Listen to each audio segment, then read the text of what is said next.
Hello दोस्तों, नमस्कार, सत श्री अकाल, आदाब, जोहार।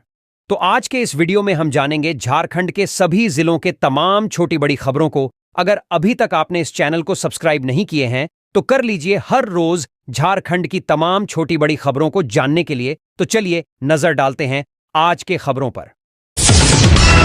मैया सम्मान यात्रा के कार्यक्रम में फूट फूट कर क्यों रोने लगीं मंत्री बेबी देवी।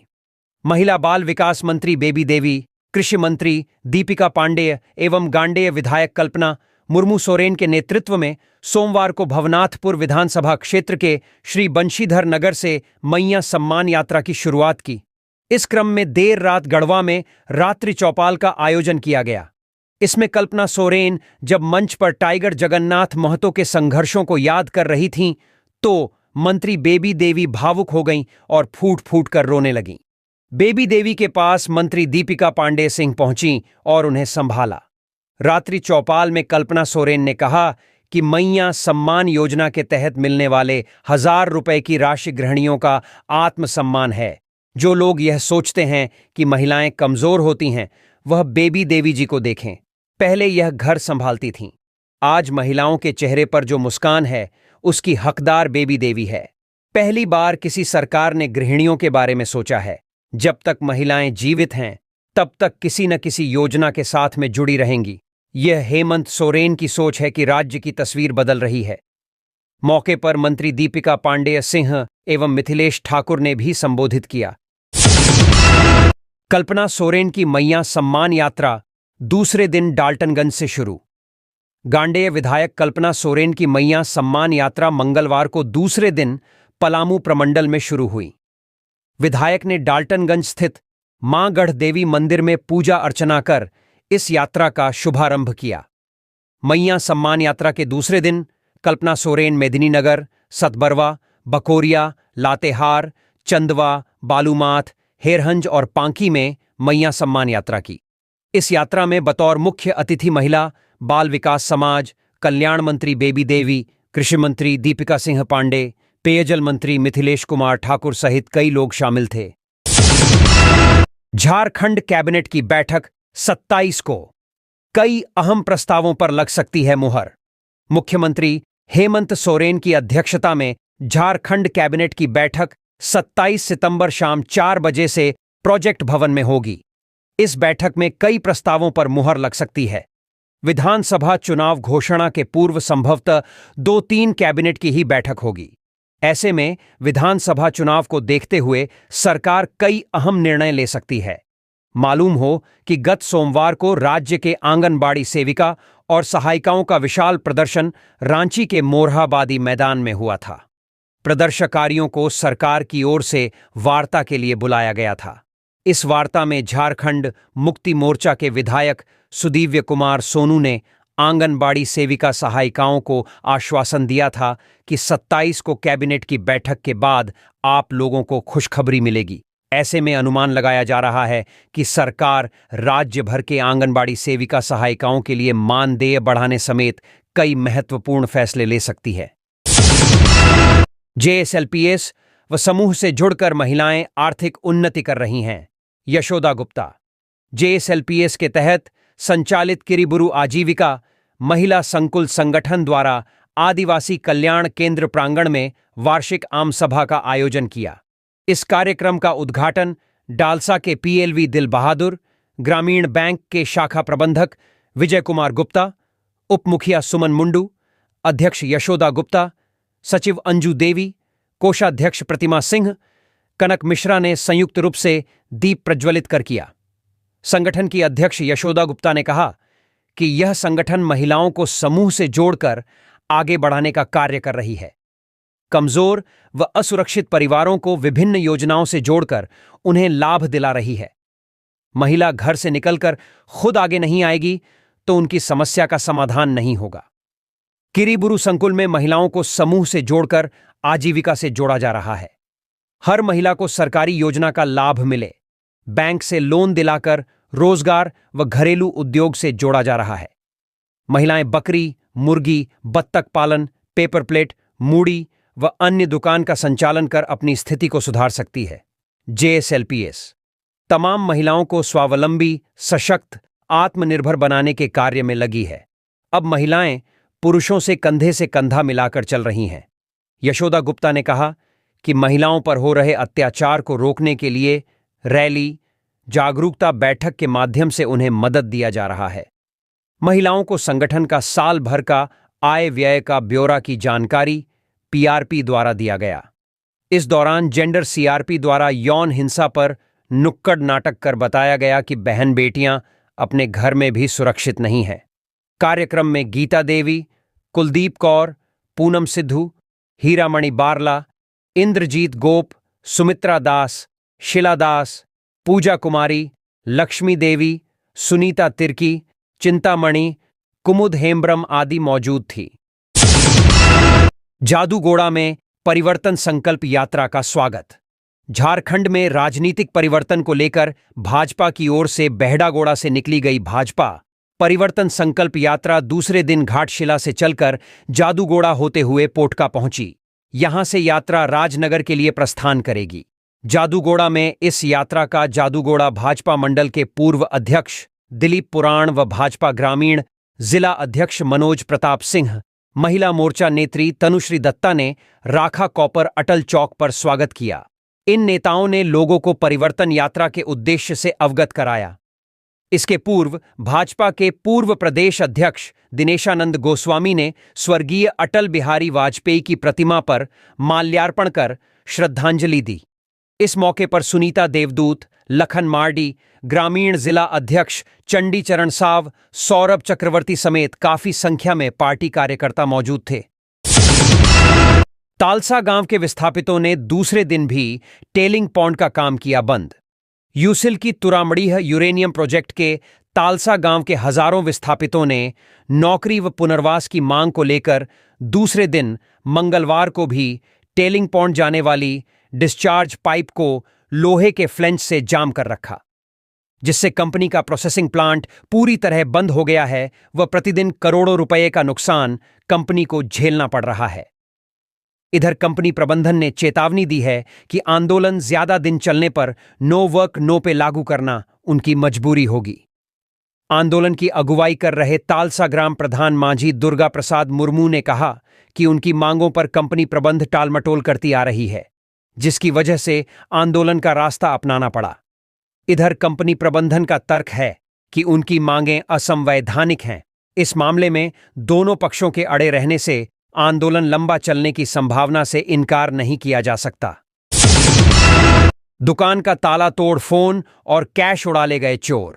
धनबाद थाना क्षेत्र के स्टेशन रोड स्थित एक मोबाइल दुकान को चोरों ने अपना निशाना बनाया। सोमवार की देर रात दुकान के शटर का ताला तोड़कर चोर मोबाइल, कैश सहित अन्य सामान लेकर फरार हो गए। घटना के संबंध में दुकान संचालक बिट्टू कुमार ने मीडिया को बताया कि मंगलवार की सुबह जब वह अपना दुकान खोलने पहुंचे तो देखा कि शटर का ताला टूटा हुआ है। इसके बाद जब शटर खोला तो देखा कि दुकान से 8 मोबाइल फोन, 8 ब्लूटूथ सहित 26,000 नकद गायब हैं। दुकान संचालक ने मामले की जानकारी सदर पुलिस को दे दी है। 2 दिन में लंबित सभी सीएलसी फाइलों का होगा निपटारा। सेल, मेघा हाथुबुरु खदान प्रबंधन ठेकेदारों का सीएलसी से संबंधित लंबित सभी फाइलों का निपटारा 2 दिन के अंदर कर देगा।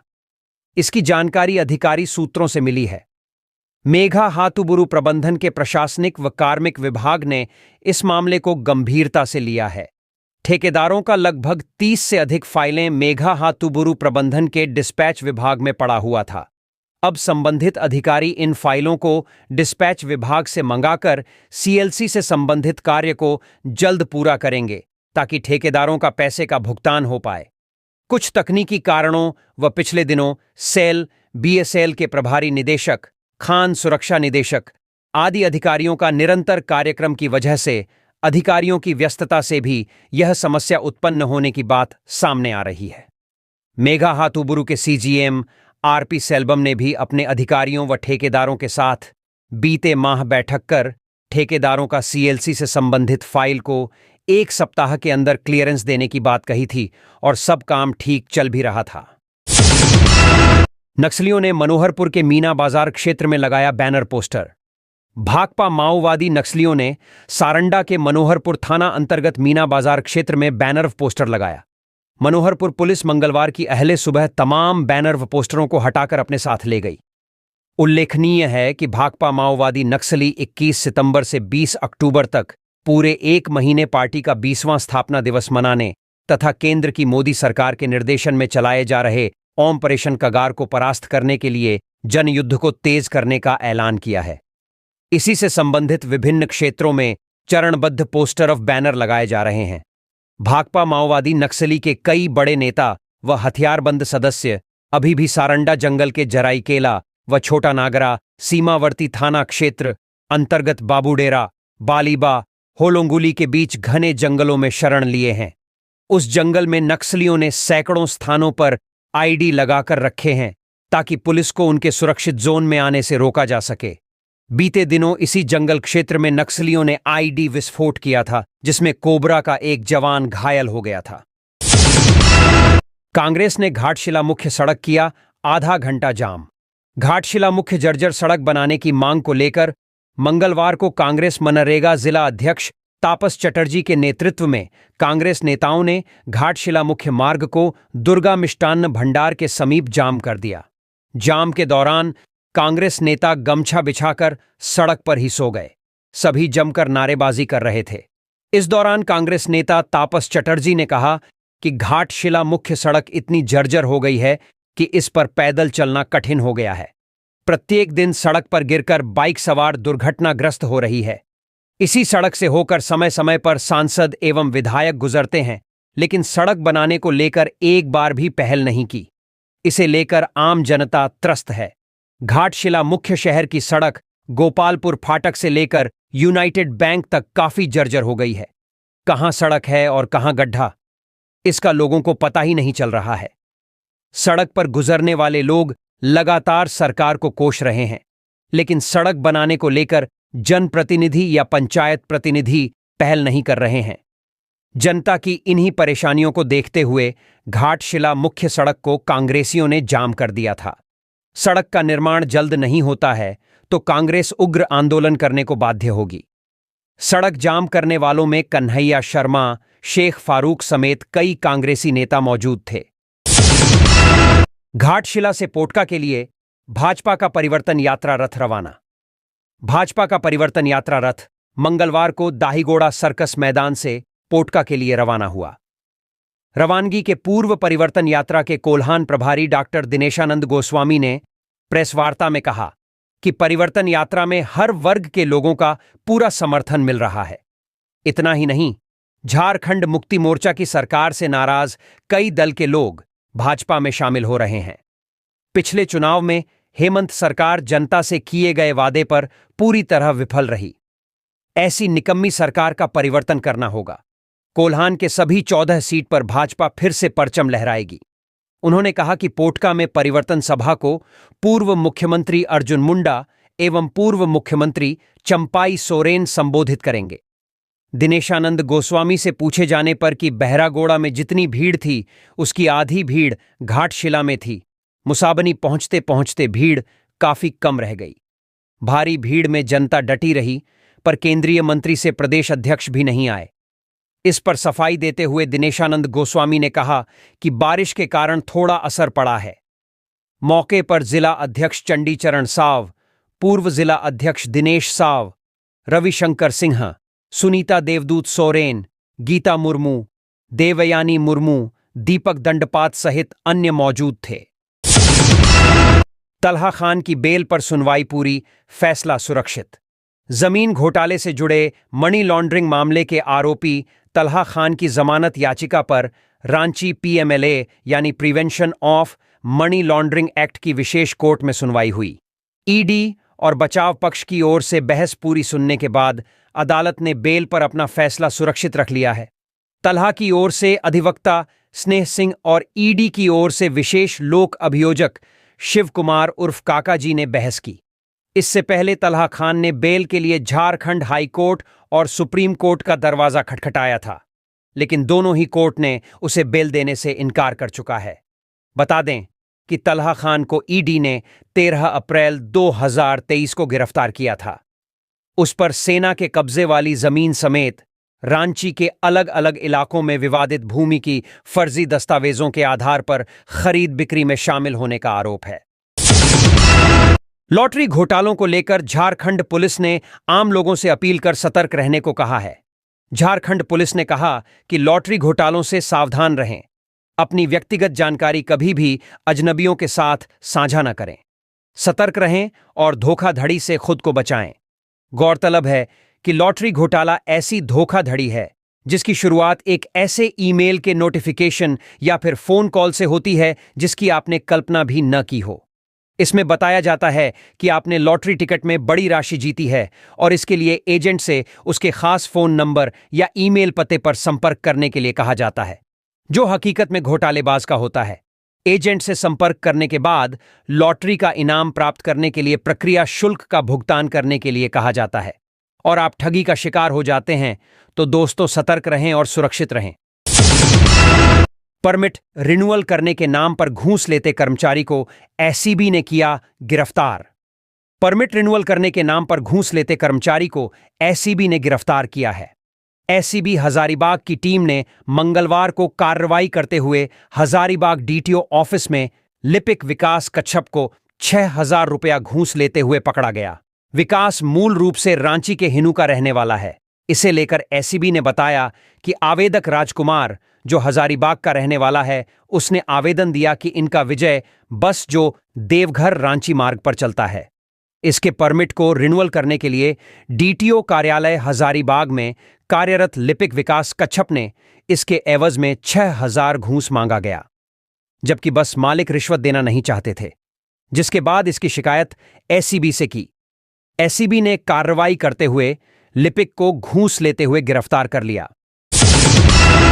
क्या झारखंड में आजसू पार्टी अपनी साख बचा पाएगी?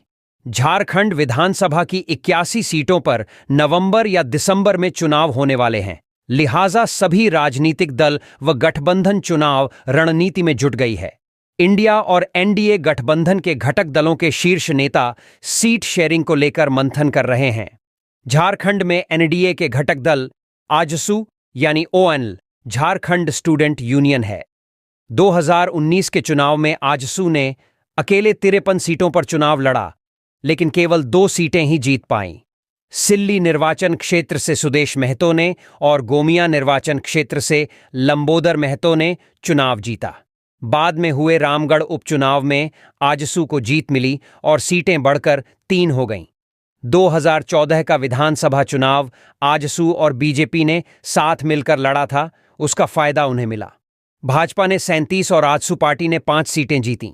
गठबंधन ने कुल 42 सीटें जीतकर सरकार बनाया। वोट शेयर की बात करें तो आजसू को 2019 में 8.10% वोट मिले थे और 2 सीट पर जीत हुई थी। वोट प्रतिशत के हिसाब से साल 2014 के तुलना में 4.42% की बढ़ोतरी हुई, लेकिन साल 2014 के चुनाव में आजसू 8 सीटों पर लड़कर 5 सीटों पर कामयाब हुई थी। आजसू जिन जगहों में अच्छी पकड़ रखती है उनमें रामगढ़, गोमिया, झुगसुलाई, मांडू, बड़कागांव, टुंडी, सिंदरी, सिल्ली, तमाड़, लोहरदगा, चंदनकियारी शामिल हैं। माना जाता रहा है कि आजसू पार्टी की पकड़ कुड़मी बहुल इलाके में मजबूत है, लेकिन अब भी इन सीटों पर आजसू के लिए राह आसान है? शायद नहीं। बीते 1-2 साल से कुड़मी को एसटी में शामिल करने, झारखंड में 1932 खतियान आधारित मुद्दे, बाहरी भीतरी का मुद्दा गरमाया हुआ है। हाल ही में बनी पार्टी जेएलकेएम यानी झारखंड लोकतांत्रिक क्रांतिकारी मोर्चा आजसू के गढ़ माने जाने वाले इलाकों में अपनी छवि बनाने में जुटी हुई है। आजसू के लिए यह मुश्किल है इन सारी सीटों पर बेहतर प्रदर्शन करना। तमाम अटकलें लगाई जा रही हैं कि आजसू पार्टी को 6 से लेकर 8 सीट मिल सकती है। एनडीए गठबंधन में रहते हुए खतियान आधारित मुद्दे, ओबीसी आरक्षण, ग्रेटर झारखंड, युवा बेरोजगारी और अन्य मुद्दों को आजसू उठाती है। 2024 में हुए लोकसभा चुनाव में आजसू को 4.3% वोट के साथ एक सीट पर जीत तो हुई, पर आजसू के पकड़ वाले एरिया में जेएलकेएम पार्टी का उभार हुआ। हालांकि उस समय समिति के लोग इंडिपेंडेंट तौर पर खड़ा हुए थे। पहली बार बैनर तले चुनाव लड़ते हुए जेएलकेएम के जयराम कुमार महतो ने 8 लोकसभा क्षेत्रों में उम्मीदवार उतारे और 8.2 लाख से अधिक वोट हासिल किए। उन्होंने गिरिडीह के अलावा धनबाद, चतरा, हजारीबाग, दुमका, रांची, सिंहभूम और कोडरमा लोकसभा सीटों पर उम्मीदवार उतारे। 5 अन्य सीटें जहां जेल केम उम्मीदवार तीसरे स्थान पर रहे, वे हैं रांची में देवेंद्रनाथ महतो 1,32,647 वोटों के साथ, हजारीबाग में संजय कुमार मेहता 1,57,987 वोटों के साथ, धनबाद में मोहम्मद 1,00,000 अंसारी 79,653 वोटों के साथ, सिंहभूम में दामोदर सिंह हांसदा कोडरमा में 42,292 वोट और मनोज कुमार को 79,212 वोट मिले। इसी तरह दुमका लोकसभा सीट पर बेबीलता टुडू 19,360 वोटों के साथ चौथे स्थान पर रहीं, जबकि चतरा सीट पर दीपक कुमार 1,25,65 वोटों के साथ 7वें स्थान पर रहे। इन अटकलों के बीच आजसू पार्टी के सुप्रीमो सुदेश महतो लगातार अमित शाह से मिलने दिल्ली दौरा कर रहे। बीजेपी ने झारखंड चुनाव का जिम्मा असम के मुख्यमंत्री हिमंत बिस्वा शर्मा और केंद्रीय कृषि मंत्री शिवराज सिंह चौहान को सौंपा है। आजसू सुप्रीमो दोनों प्रभारियों से मिलकर सीट बंटवारे को लेकर पेंच भिड़ा रही है। 2024 के चुनाव में भाजपा आजसू 2019 के गलती को दोहराना नहीं चाहती। एनडीए की राह इस बार आसान नहीं होगी। हालांकि चुनावी माहौल में कई दिग्गज भूमिका निभा रहे हैं। बकाया मानदेय नहीं मिला तो 28 से शराब दुकानों को अनिश्चितकालीन के लिए बंद करेंगे कर्मी। लातेहार जिले के 28 सरकारी शराब दुकानों में कार्यरत कर्मियों का 3 माह से मानदेय भुगतान लंबित है। इसे लेकर पहले भी उत्पाद मंत्री डीसी व उत्पाद अधीक्षक से कर्मी गुहार लगा चुके हैं। कहा है कि 27 सितंबर तक जिले में संचालित सरकारी शराब दुकानों के इंचार्ज व सहायक कर्मियों को पिछले 3 माह के मानदेय का भुगतान नहीं किया गया तो वे 28 सितंबर से अनिश्चितकालीन के लिए दुकान बंद कर देंगे। दुकानदारों ने इस आशय की जानकारी मानव प्रदाता company KS multi facility service private limited और उत्पाद अधीक्षक को दी है। इसके अलावा उपायुक्त लातेहार को भी एक ज्ञापन सौंपकर बकाया मानदेय भुगतान की मांग की है। कर्मचारियों ने बताया कि इससे पहले भी गत 11 सितंबर को शराब दुकान कर्मियों ने सूबे के शिक्षा सह उत्पाद निषेध मंत्री बैद्यनाथ राम, उपायुक्त व उत्पाद अधीक्षक लातेहार को आवेदन सौंपकर मजदूरी भुगतान कराने की मांग की थी, लेकिन अब तक इस पर कोई पहल होता नहीं देखकर शराब दुकान कर्मियों ने आगामी 28 सितंबर से जिले में संचालित सभी सरकारी शराब दुकानों को बंद करने का निर्णय लिया है।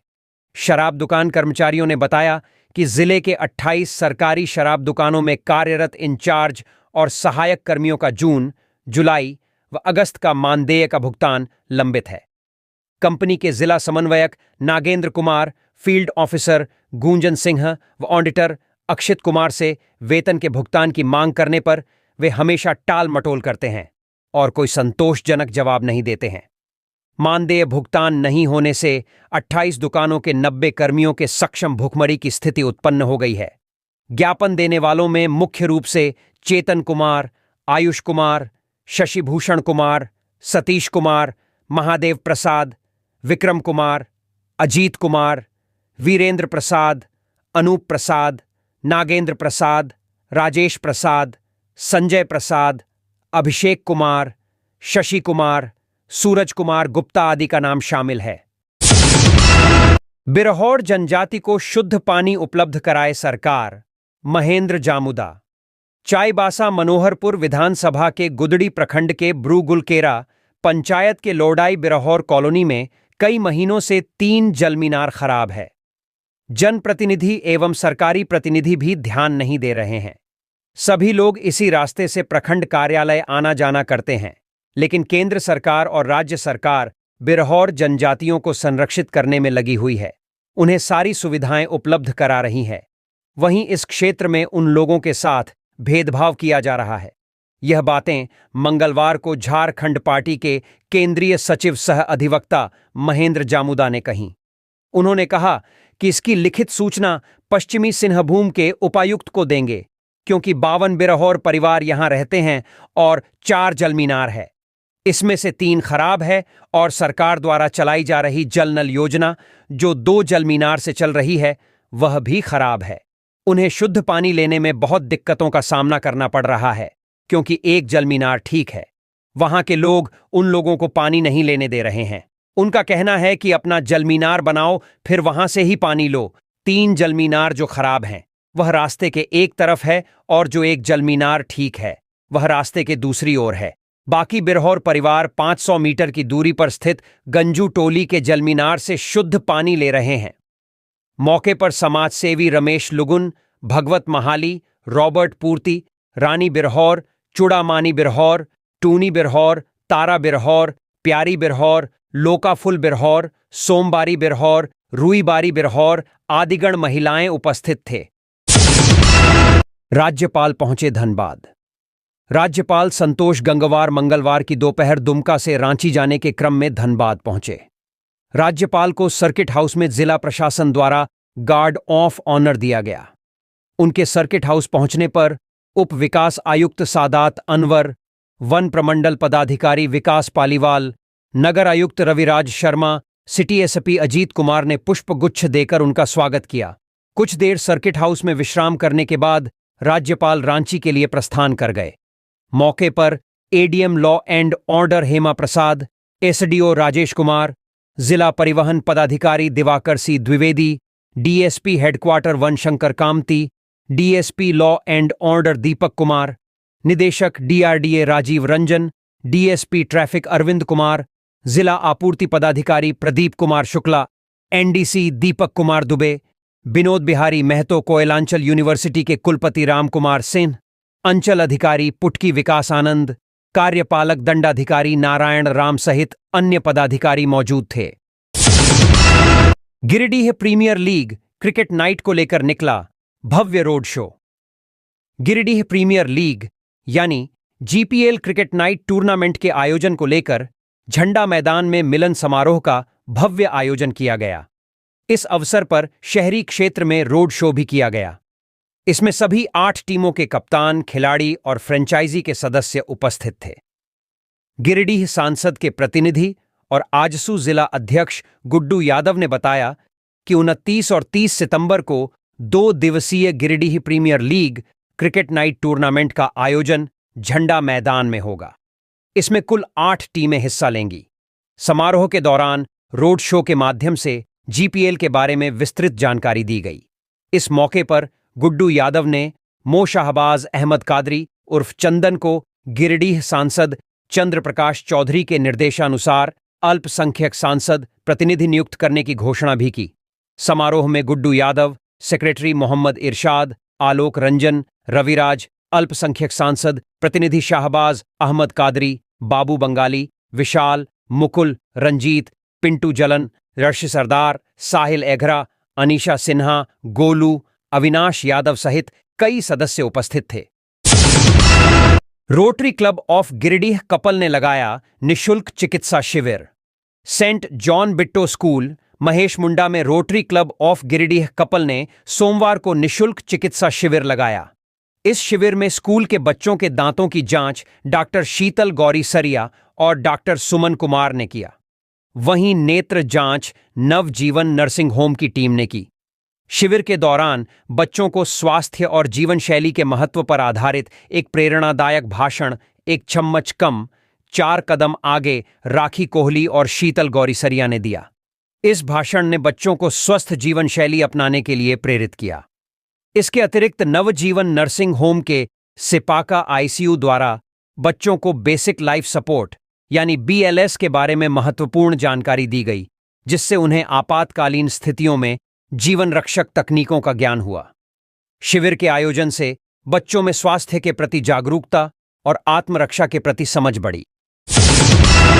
साहिबगंज में बाढ़ की विभीषिका, स्कूलों में गुस्सा पानी, तिरपाल के नीचे हो रहा पठन पाठन। साहिबगंज जिला इन दिनों बाढ़ की चपेट में है और बाढ़ से जनजीवन प्रभावित हो चुका है। गंगा खतरे के निशान से 1 मीटर ऊपर बह रही है।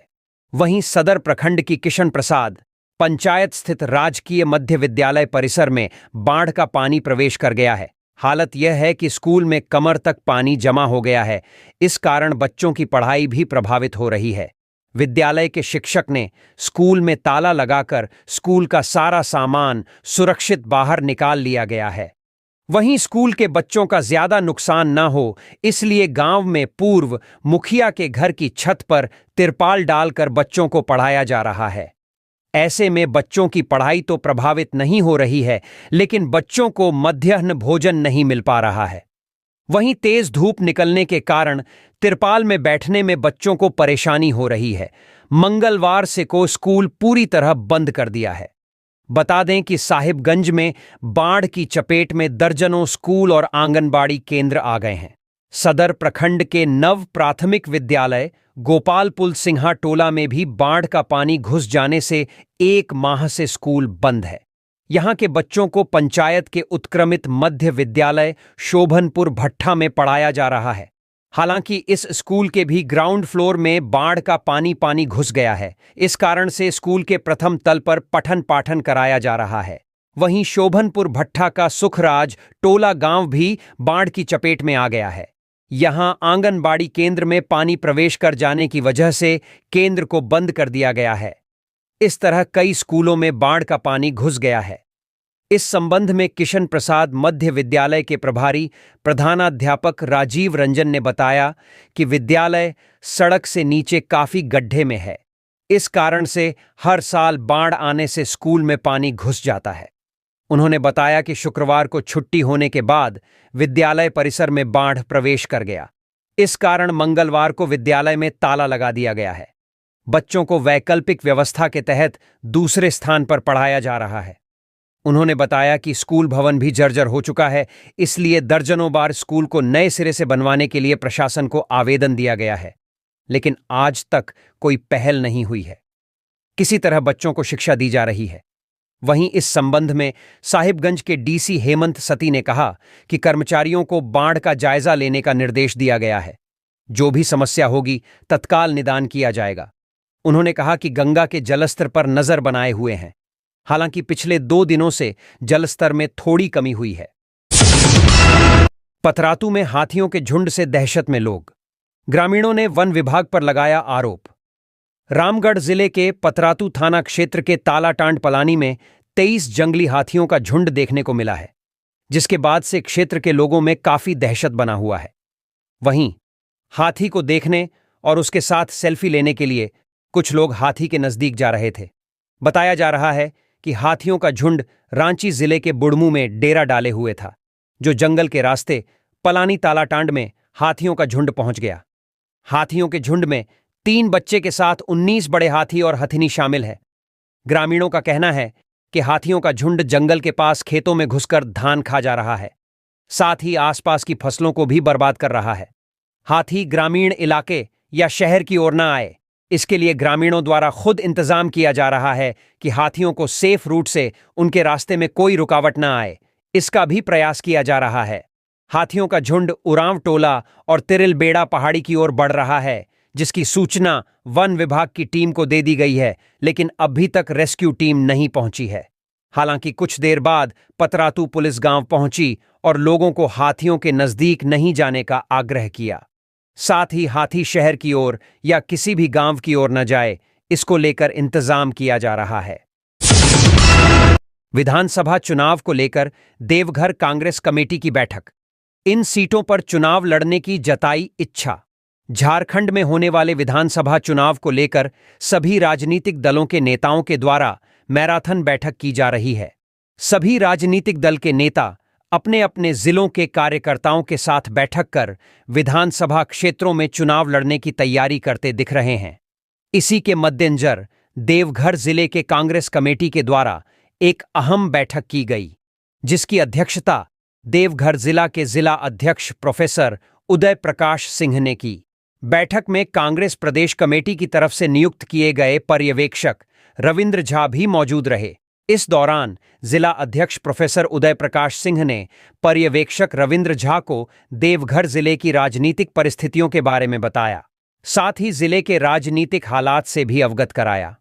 पर्यवेक्षक रविंद्र झा ने विधानसभा चुनाव को लेकर प्रखंड स्तर और नगर कमेटी स्तर के कार्यकर्ताओं से अकेले में बातचीत की।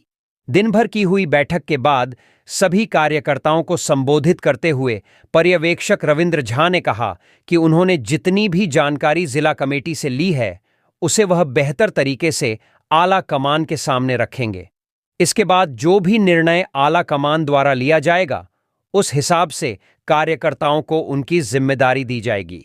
वहीं बैठक में जिला कमेटी के कार्यकर्ताओं ने पर्यवेक्षक से आग्रह किया कि सारठ विधानसभा और देवघर विधानसभा पर पार्टी अपनी दावेदारी पेश करे, क्योंकि दोनों विधानसभा सीट पर कांग्रेस के अपने व्यक्तिगत वोटर हैं। जिस पर पर्यवेक्षक रविंद्र झा ने कहा कि जल्द ही कांग्रेस प्रदेश कमेटी की तरफ से दावेदारों और प्रत्याशियों के नाम का चयन कर लिया जाएगा और समय आने पर इसकी घोषणा भी कर दी जाएगी।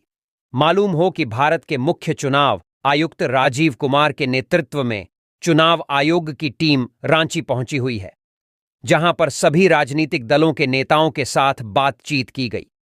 इसके अलावा जिला प्रशासन सचिव डीजी स्तर के अधिकारियों के साथ भी बैठक हुई है, जिससे अनुमान लगाया जा रहा है कि जल्द ही झारखंड विधानसभा चुनाव की घोषणा हो जाएगी। 1 अक्टूबर से कांटाटोली फ्लाईओवर पर दौड़ेंगी गाड़ियां। सचिव का निर्देश, हर हाल में 30 सितंबर तक पूरा करें काम। विधानसभा चुनाव की दस्तक और मॉडल कोड ऑफ कंडक्ट लागू होने की संभावना के बीच योजनाओं को फाइनल करने के लिए विभागों के सचिव भी रेस हो गए हैं। नगर विकास विभाग के प्रधान सचिव सुनील कुमार ने कांटाटोली फ्लाईओवर के निर्माण कार्य का जायजा लिया। उन्होंने हर हाल में 30 सितंबर तक फ्लाईओवर को चलायमान बनाने का निर्देश दिया है। उन्होंने कार्यरत एजेंसी डीआरए के प्रतिनिधि को स्पष्ट रूप से कहा कि योगदा मठ बहुबाजार से शांतिनगर कोकर तक फ्लाईओवर पर यातायात शुरू करने के लिए सभी जरूरी प्रक्रियाएं पूरी कर ली जाए। अधिकारियों ने प्रधान सचिव सुनील कुमार को बताया कि फ्लाईओवर के सभी 466 प्रीकास्ट सेगमेंटल बॉक्स छड़ चुके हैं। सभी बॉक्स केबल से बांधते हुए विशेष ग्लू गोंद से जोड़ा जा चुका है। सेगमेंटल बॉक्स को सड़क का रूप देने के लिए 50 मिलीमीटर का बिटुमिन लेयर चढ़ाया जा चुका है। बिटुमिन के ऊपर 25 मिलीमीटर मास्टिक असफाल्ट का लेयर चढ़ाने का काम अंतिम चरण में है। फ्लाईओवर पर प्रकाश व्यवस्था के लिए लगभग 125 बिजली के खंभे लगाने का काम भी चल रहा है। शांतिनगर कोकर के पास माइनर ब्रिज को चौड़ा करने का काम तेजी से चल रहा है। विभागीय प्रधान सचिव को झुड़को की ओर से आश्वस्त किया गया है कि 30 सितंबर तक माइनर ब्रिज का भी काम पूरा हो जाएगा। फ्लाईओवर के नीचे भी एलईडी बल्ब लगाए जा रहे हैं। मुख्य फ्लाईओवर पर यातायात शुरू कराने के बाद खादगढ़ा बस स्टैंड के प्रवेश द्वार के पास नामकुम और बस स्टैंड की ओर जाने के लिए रैंप बनेगा। इसी तरह लालपुर की ओर जाने के लिए पेट्रोल पंप के पास एक रैंप बनेगा। प्रधान सचिव सुनील कुमार के निरीक्षण के दौरान जुड़को के पीडीटी गोपाल जी, महाप्रबंधक विनय कुमार, उप परियोजना प्रबंधक प्रत्युष आनंद और सहायक परियोजना प्रबंधक विनय कुमार शील मौजूद थे। तो ये थी आज की कुछ मुख्य बड़ी खबरें। जुड़े रहे इस चैनल के साथ। ऐसे ही आपको इस चैनल के माध्यम से झारखंड की तमाम छोटी बड़ी खबरों का अपडेट मिलता रहेगा। अब हमको इजाजत दीजिए। जोहार।